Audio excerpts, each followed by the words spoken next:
Okay, so this is going to be a spoiler review of Act 2, Episode 4 of Arcane. So if you haven't seen this series yet, highly recommend you go watch it. How we left off on Act 1 was just absolutely perfect. And now, going into it, I was correct when I said I thought there'd be a time skip, and there was a time skip. So this episode, I call this like a reintroduction episode where you get to meet the characters again after, a certain amount of time has passed. So we start off with the time jump. It's progress day. We meet Jace again and we meet Heimerdinger again. Jace went from being like this outcast, looked down upon inventor. Now he's the poster boy of the city. He's the face of Piltover, the city of progress. Not equality, like you said before. But it's Progress Day, and Jace is going to be giving the speech. Jace is going to be giving the speech to, the Progress Day festival, and possibly showing off new inventions. And he even has Heimerdinger's like approval to do it because he's brought Piltover on the map. The hex gates that they use, he's pretty much innovated transportation.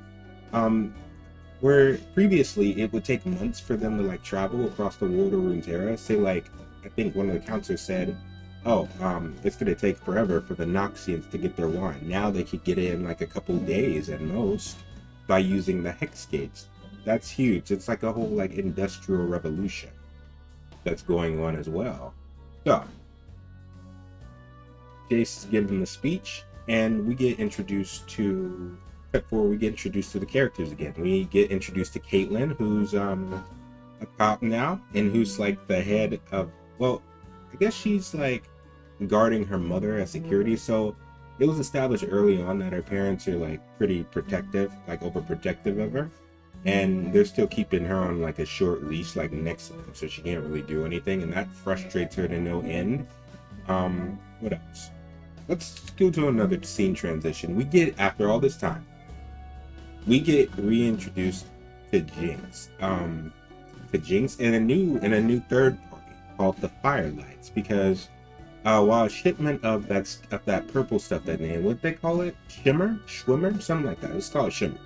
While they're delivering that, they're en route. They get attacked by Firelights, and the people that are on that ship, airship or whatever you want to call it, they're familiar. Like they're Silco's men, clearly. Like one of the person's name is Sabetta. I think she got blown up in episode 1. Not episode 1, episode 3, during the raid on the base to get Vander back. But yeah, I guess she lived now, so that's cool. But yeah, she's still alive.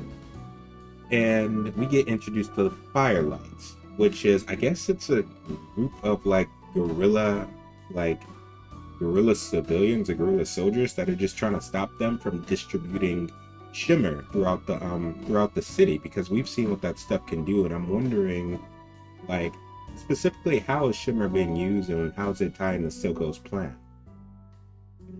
My guess is it's gonna be used to make like more super like soldiers for like, so he can fight, so he can take back Piltover. That's just my guess anyway. But a little interesting note about who I assume is the Firelight leader. The first guy we see, the one that always carries the clock.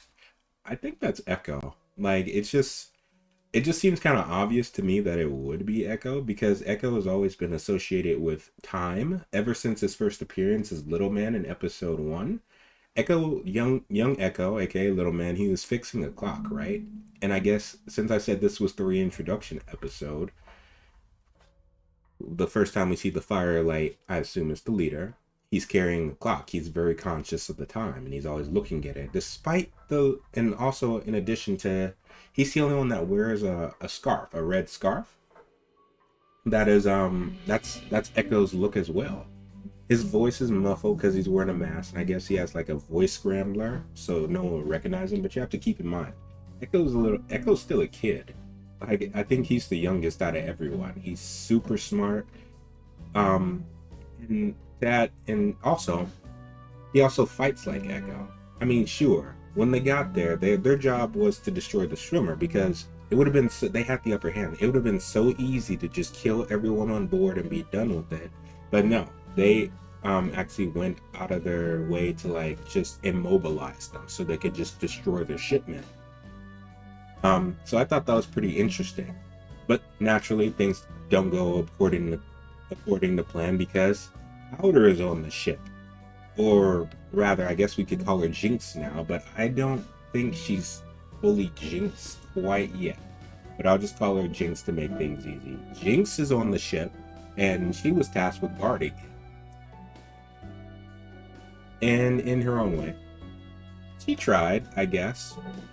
She starts by blowing up the firelight people that went to the lower deck, and then makes her way to the top, where we get introduced to her all grown up. She looks like the Jinx we know, minus the pink eyes. I believe that's gonna be a point in the story that's gonna be super important, because Jinx is like pink eyes. Her like albino look is iconic to Jinx. So really curious to see how she's gonna end up as the Jinx we know. But so far she's almost there, but not quite. But I'll get to that later. So a fight breaks out where Jinx starts taking out the firelights, and she starts losing her grip on she starts losing her sanity just a little bit when she unmasks one of the firelights. That just so happens to be a girl that looks like Vi. She has like pink hair and, you know, kind of like the same build, and it causes Jinx to freeze up and just kind of like go into shock and just start blasting everyone in her path with her machine gun, friend and foe alike. The Firelight leader, I'm gonna keep calling him that, even though I'm sure it's Echo, because he even fights like he's Echo, because Echo's an assassin, right? Every move Echo makes, it's calculated, and that translates to his gameplay in game too, because you gotta like think 3 steps ahead when you're Echo. And this dude is always looking at his clock, always conscious of the time, right? And Echo's associated with it. So anyway, Echo's gonna go for Jinx's head because she just killed one of his friends, like indiscriminately. And let's see. But he gets stopped by one of his boys, and they make their way out. And by the time, I think they had that was a 5-minute job, because the little stone stuff they used to incapacitate Savetta started to wear off around then, so they just had to leave. So that tells me there's kind of like some, you know, they have a job to do, but they're not completely monsters like Silco's gang is. And with that leads us into the next scene. We get introduced to the underground again, but this time, instead of Welcome to the Playground, it's like this other song. I think it's like Dirty Little Animals or something like that. It's under Silco's control, right? So it's a little, so down there in the Undercity, it's a little bit more wild. It's pretty much like, it's kind of like a little bit more anarchistic, you know, it's a little bit more anarchy down there with Silco under control. Silco at the helm, right? So Savetta goes back to Silco, goes back to the last drop where Silco now resides now. Like, we get to see a new section of the bar that Vander's bar. And we get to, get introduced to Vander again, and basically Savetta's opinions on Jinx, who she views as a problem, right? Ever since they took her in, like, she destroyed the shipment, she shot at her own people. So basically, she's unreliable, and she wants her gone. Silco, on the other hand, is very protective of Jinx. Like, I like the dynamic that these two have, because, he's like, who's we? Like, Silco it shows that Silco has a very soft spot for Jinx. Like, kind of like the father figure in a way, because after he sends Savetta away, Jinx has been listening in the entire time, and she's literally like Silco's right-hand man. Even though that girl, Savetta, risked her life to save Silco, you would think that'd be his number 2, but I get the feeling that Jinx is actually his number 2, right? Because of the bond they share. So Jinx has been listening this entire time. She's up top. So she comes down from the ceiling, from the roof, and he's like, tell me again. What's happening, Jinx? Jinx is like, she already told you what happened. I screwed up. And then, Jinx is upset. She's kind of like, in a defensive position, arms to knees and all that. And then Silco's just in his chair. Jinx scoots over, and the position these two are in is kind of sus, like low key, because I'm like, there's no way. My mind immediately went there, but then I was like, no. It's a father-daughter relationship and nothing else. Because it just makes the most sense. Because Silco's the type of person, Silco's the replacement for Vi, in a sense, because whenever Jinx needs like reassurance and comfort, Silco provides that as a father figure and nothing else, even though if it is kind of sus, the relationship, just seeing that. But yeah, there's a lot of trust between the two. Just like Jinx trusts this, they're like the confidants to each other. Jinx trusts Silco and Silco trusts Jinx by him giving Jinx his eye drop, his eye dropper, the stuff that he puts into his eye, and lets Jinx administer his medication. So it's like, okay, I totally see where they're going with the relationship with this now, and that's gonna come up again later on. After Jinx's we'll get there. So yeah, he says he trusts Jinx, right? But he wants her to work on her gadgetry, which is unlike, it's different when Silco does that, because Jinx has problems with feeling like she's unwanted and not needed anymore. Feels like she's discarded, right? Silco, whenever Silco, it's different when Silco does it compared to when Vi did it, right? Because I truly believe that Silco just wants Jinx to be her best self and the best she can be, right? It's not like a lack of confidence in her abilities. I didn't get that at all. But Jinx took it that way, like, oh, they don't trust me anymore. They're gonna discard me. They don't need me. And you see the little tantrum she shows when she's in her little hideout, like on this giant propeller, which is like a makeshift lab that she made, and she's just tossing bombs into the cavern below, which just shows oh, she's still kind of unstable from the events that happened in episode 3 of the series. Like, that still affects her greatly. And also, if you look around her base, like it's shown a little bit more later, if you look around her base, she has whatchamacallit, dolls of her dead family. She has dolls of Milo, I saw, and I think I saw Clagger there too. But it's still messed up. Like, she still has that burden that she's carrying. So next, Jinx gets it in her head that she's gonna do something, and she's not useless, and she's gonna show them, right? So cut forward back to Progress Day. Heimerdinger comes to Jace's lab, and it's Jason Victor. They've been working all this time on new innovations using hex tech, and it's pretty cool. And I just call this it's like references to what the characters will eventually become, right? With these inventions, like the hex claw, which we know is going to be Victor's main weapon when he becomes like the machine herald, and then by the Atlas gauntlets, which it was connected to Vi's old lord. Like, this entire time, this whole Piltover Zahn storyline, it's retconned it, and I'd say it's for the better, because it flows so much smoother, and I don't know, it just adds layers to the characters that weren't there before. But anyway, he shows off the Atlas gauntlets, which miners can use, so they can mine much more safely. Gives them increased strength and whatnot.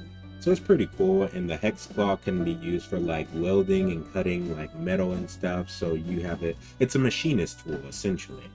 And then they give a little demonstration to Heimerdinger, and I said this before, Heimerdinger doesn't seem like the type of scientist that we know from the game. Sure, he loves science, but he seems more like a nomad more than anything we've seen. And you can see the frustrations with Jason Victor when Heimerdinger's like, oh, that's great science, boys. Give it 10 years and I'm sure it'll be ready.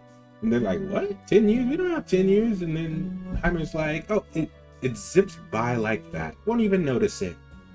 Which shows how disconnected Heimer is from everything, because they don't live like Euros do. They don't live forever. And it really sucks that Heimer doesn't really take that into consideration. But on the other hand, you get to see where Heimer's coming from, because he just wants to make sure Hex Tech is safe. And Heimer's main point was, you can't just give the public this type of power. Because Jason Victor wanted to introduce this to the common man in the cities, right? Everyone would have this power, and they even refined the little crystals, the hex crystals, into like perfect hex cores. It's no longer unstable. It's just a stable source of energy that can power just about energy. And you totally get where Heimer's coming from in hindsight, because we saw just how dangerous one hex core is. Now you give that, and you have these things that are with the hex core each inside. They definitely need to rethink their plan about how they're going to distribute this type of technology so it won't be abused. Because imagine if Silco and his gang got this type of power and they just had access to these type of weapons. That's insane. Or on the other hand, that's just on the Zonite side, right? Imagine if the Piltover police had weapons like this, like super strong hex weapons. We saw how they abused their powers in the lower city. Do you really want them to have that type of power, knowing the damage that they can do? These are the questions. And as much as I hate Heimer for being a no man, Heimer's absolutely correct in his thinking. And Jace and Victor are kind of like short-sighted on that in their eagerness to help. So it's an interesting conundrum, honestly. But I feel like, I know it's there for conflict, but Heimer could at least be a little bit more helpful in coming up with solutions. That's the one thing I wish Heimer did, is if he like actually helped his students and refine their ideas and make them better for it, and they come up with solutions together. Because Hextech is happening whether Heimerdinger likes it or not. So I don't know. So anyway, we cut to the Progress Day Festival. Yeah, Jace is giving the speech, so I guess we could just cut to the speech. Heimer gave it a no, and Jace, we get introduced to Mel again. And it's interesting to see how Jace just kind of confides in Mel. Like, out of everyone, when they got reunited, Mel has an interest in Jace because he's the most valuable. He's the golden child, the face of the city, the inventor of Hextech. And there's money to be made, right? And she wants Jace on her side. And she doesn't have to work very hard for it, because Jace just comes to her and confides in her about how Heimerdinger says it's not ready. But instead, Mel does something interesting. She's a very political character, and she knows how to play the game. She's like, there will be investors there, but just do what you think is best, Jace. Give the world a little peek at what's to come, a glimpse of the future, right? And at the at Jace's speech, he's about to do it. He's about to unveil his inventions, and even Victor's ready. He's like hanging on to the latch and really ready to reveal it. And Jace doesn't go that route. He says, "We will reveal it when it's ready." And then he turns the speech around, and it's cool and whatnot. Fireworks going off, but you see Heimer's disapproving look as he's just like, don't you do it, Jace, don't you do it. I think it would have been fine if Jace had done that and showed them what they were working on, because it's not like it's going to be like mass, available to the public anytime soon. It's like Tony Stark's like a Stark Expo, like in Iron Man, right?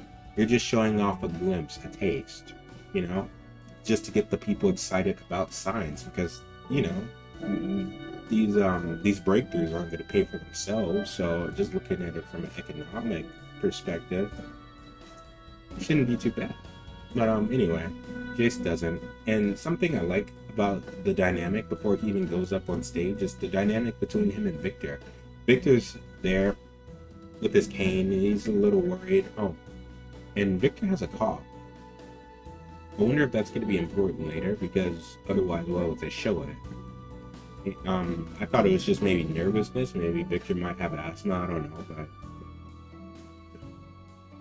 but Heard that call before, but I don't think it's too good. But we'll see if that's a thing later on. But anyway, uh, he's like, Jay shows up and Victor's like, oh, where were you? They were trying to have me go out there and give the speech. Glad you showed up when you did, which shows that Victor's a very reclusive character. He doesn't want to be in the spotlight at all. He just wants to do his work in peace, which is a total Victor move to do, because we know he's kind of introverted and whatnot in the lore as well.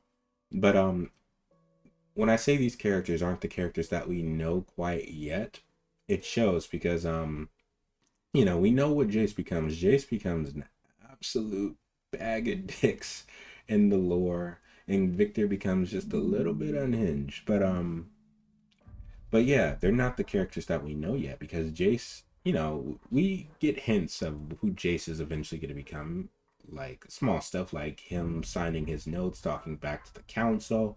We get hints about his character, but here he's like, Victor, you should come up there with me. We're partners. Victor denied, declines, of course, but Jace made the offer, and I'm like, oh man, the relationship is just so awesome. They're just good for each other, man. They're bros, they're brothers now. But yeah. So one thing leads to another, and I like to think that because they didn't show off like the new hex cores or whatever, it opened up the path for Jinx to come in and take it, because it was unguarded, because they didn't have a chance to like show it off or whatever, so it wouldn't be with them when Jinx invaded. Jinx was jungling. But anyway, so we cut outside and it's Caitlyn again. Her, with the enforcers, they're chilling, they're giving Caitlyn shit, zeppelins and airplanes or whatever, and a fire breaks out, and they go to put out the fire. Caitlyn's on the outside with a fire extinguisher, and she sees the sign of a monkey, which is Jinx's calling, right? And then the officers on the inside, they go in to save a little girl, but it was a trap set by Jinx, and it was just dynamite that was in there that goes boom. Caitlyn almost dies, but she lives, but the rest of her squad gets wiped out, right? Which opens up the path for Jinx to go inside of the of the little expo or whatever, and steal the hex core along with some research notes. Now, when Silco finds out what Jinx did, he is furious, and we get a little, I guess it's a little Easter egg back to the Get Jinx things, wanna join me, come and play, but I might shoot you in your face. Jinx is jamming out in her lab where Silco's yelling in the back. She's not listening, but I like the animators just absolutely killed it, like especially with Jinx. Like she's just jamming out, ignoring everything. And the goggles she wears, I think that's also an Easter egg, because Echo also wears the same goggles, like around his in his splash art. He wears those same goggles around his around his neck. So I thought that was pretty cool. Eventually, since those got set up, maybe Echo might get those goggles by the end of it, because I'm pretty sure the Firelight leader is Echo. That just makes sense. So yeah, Silco's furious, and he's like, Jinx, do you have any idea what you've done? Dozens of enforcers dead. And then Jinx, she just doesn't care. She's like, yeah. Yeah. Like, yeah, they're dead, I did it. And then she's like, I do know what I did. And then he shows her the hex code, right? And she's just like, all that for this. And Jinx is like, happy progress day. And she lights up some fireworks of her own, because to her, this is a celebration, even though we saw, even though the wrath of Piltover is going to be coming down upon them based off of Jinx's actions and what she did, right? Yeah, so now, because this happened, what Jinx did, the counselors have reason to be concerned. Now that Hextech has fallen into enemy hands, they're concerned if it can be weaponized, right? And it most definitely can, which was Heimer's main concern that got brought up at the very beginning. It's coming to it's happening now. Heimer's fears are like coming to life because his fear was Hextech being abused, right? What happens when you give a regular human like access to like magic, and they're going to weaponize it. Heimer's seen what I'm assuming is the Room Wars and the opening of the Void or something along those lines, because we just get void symbolism like all throughout like Arcane. I'm pretty sure it has to do, his fear has to do with the void. But anyway, so I'm gonna open up the Caitlyn subplot now because it's connected to Jace. Caitlyn was investigating the airship attack with Jinx versus the Firelights at the beginning, and she ends up finding one of the criminals still alive who got shot by Jinx and friendly fire. But she that doesn't last long because she gets kicked out by Marcus, who's I guess the new chief since Grayson is dead. Screw Marcus. He's gonna get what's coming to him. Just can't wait to see him. But yeah, because this attack happened, it opens up a necessity, a necessity for like more security in the weapon. So this is Jace's ascension. But Counselor Mel opens up the opportunity for Jace to become the very first 8th seat on the council, even though the council's only had 7 seats. Jace has proven himself like in intellect and innovation, and he is the golden boy of the City of Progress, and they'd be foolish not to have him on their side, since he's the only one outside of Victor who knows about Hextech, and he can safeguard the Hex Gates as well as Piltover. So they give him like this title, right? Victor was going to be the one to take responsibility for what had happened, but Jace stood up in place of Victor and was like, no, it's my fault, right? And Jace, in his humility, he was like, we should close down the Hex Gates. Like, he was willing to sacrifice his own enterprise so the city could be safe, and that is what made him worthy, right? Which is why Mel, I believe she was going to try to do it anyway, but that just was icing on the cake. And even his act even got Heimerdinger's attention. It's like, what? You would give up your life's work so the city could be safe? That makes you worthy. I think there's a place for you on the council, boy. So Jace gets voted in, and he's a counselor now. Counselor Jace, where he's going to be able to protect their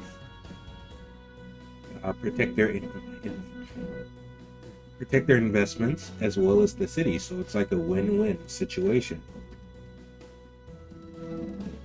So yeah, and with that, next thing, Jace visits Caitlyn. Caitlyn's, even though she just got hurt, her mind is still like, he's like, okay, they made a mistake. That symbol that appeared there also appeared like that appeared on the attack on the expo, the Progress Day Festival, also appeared here around the city and at this during the shipping docks, which opens up a key because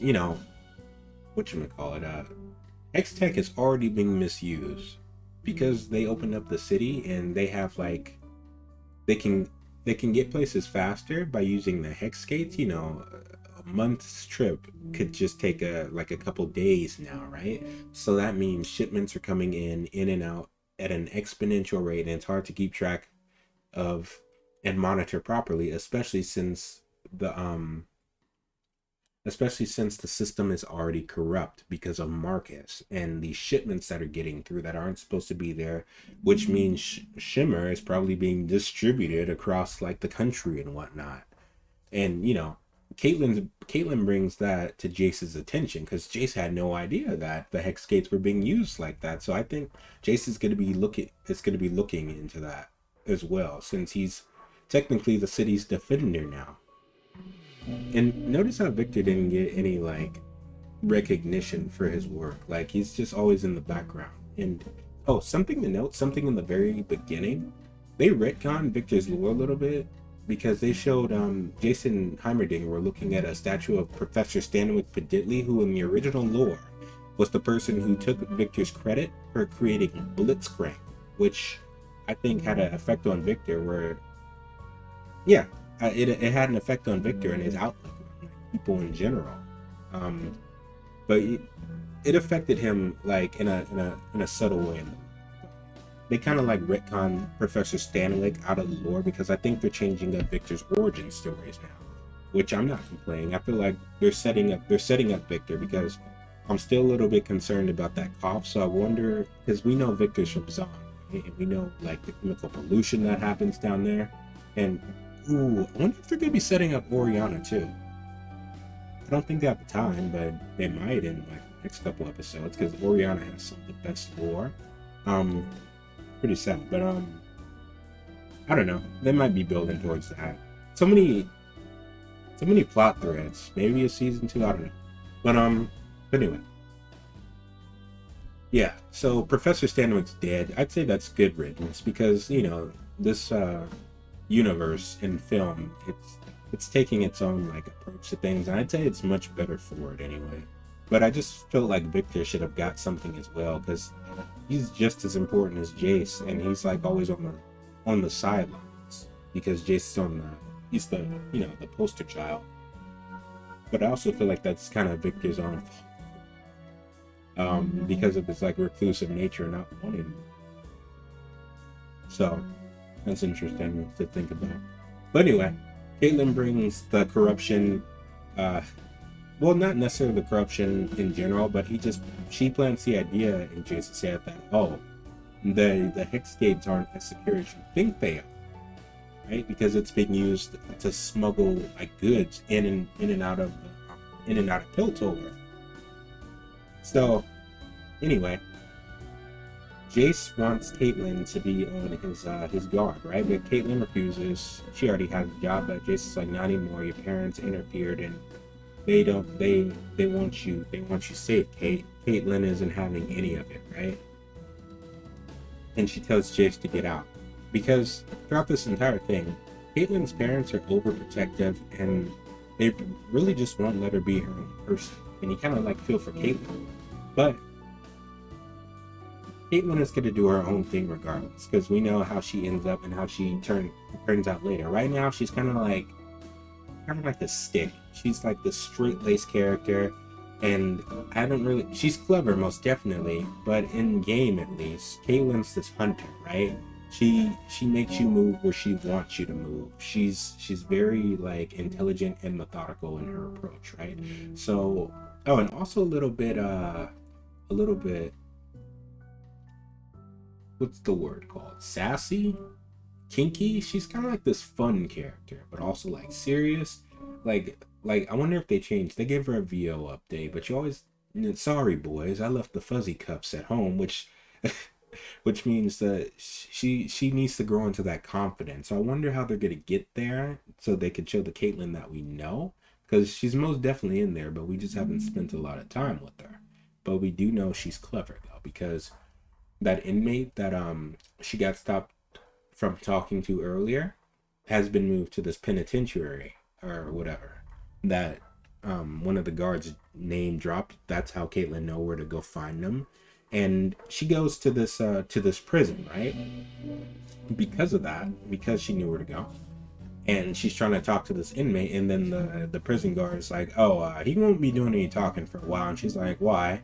He's like, well, something happened, and it's setting up Vi. We see that she got her like lunch tray and just like beat the shit out of the dude. And I played the game recently, and there's a reason for that. Vi actually attacks inmates that are related to Silco's gang. So if she recognizes them, she's just gonna beat the shit out of them, right? And there are these character files in League of Legends. If you were to play the game right now, you can actually like read. You get to read like Vi's the records they're keeping on Vi in prison. So yeah, that's why she's attacking inmates, or that inmate in particular, but that's been happening for quite some time. So we get introduced, the music picks up, and we get introduced to Vi again. She's punching the wall, Caitlyn goes to see her, and she's like, who the hell are you? And then that's the end. So it's setting up the dynamic between Vi and Caitlyn.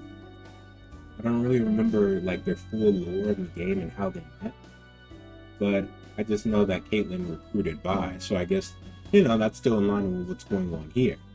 So it's going to be interesting to see because the pieces are being set up. Jace is going to be since Jace got the counselor title. He has to keep his investments, right?